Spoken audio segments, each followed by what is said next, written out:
ఇక మధ్యతరగతి చేతికి అత్యున్నత సర్వీస్. మొత్తానికి సివిల్స్ ఏవైతే సివిల్స్ రిజల్ట్ విడుదలైపోయినాయో మొత్తం మధ్యతరగతి వాళ్ళకే మొత్తానికి ర్యాంకులు వచ్చేసినాయట. వాళ్ళకే బాధ్యతలు కూడా వాళ్ళ చేతుల్లోకే మొత్తానికి అధికారాలు పోతున్నాయి.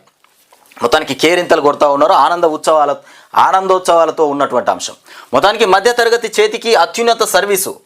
ఇక సివిల్స్ అంటేనే అత్యున్నతమైనటువంటి సర్వీస్. ఇక అది మధ్యతరగతి వాళ్ళ చేతులకు వెళ్ళడం ఇంకా చాలా గొప్ప విషయమే. ఇక అభ్యర్థుల్లో అధిక శాతం ఆ కుటుంబాల వారేనట. అంటే పేద కుటుంబాలకు సంబంధించిన వాళ్ళే సివిల్స్లో మొత్తానికి విజేతలైనరు.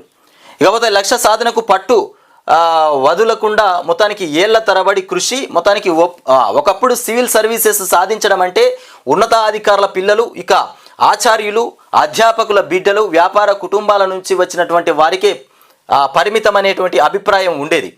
ఇకపోతే ఈ తరం మధ్యతరగతి దిగువ మధ్యతరగతి కుటుంబాల పిల్లలు కూడా ఆ అంచనాల్ని మొత్తానికి పటాపంచలు చేస్తున్నారు. ఇక పట్టు వదలనటువంటి విక్రమార్కుల కృషి చేసి అత్యున్నత హోదా ఉద్యోగాన్ని కూడా అందుకుంటున్నారు.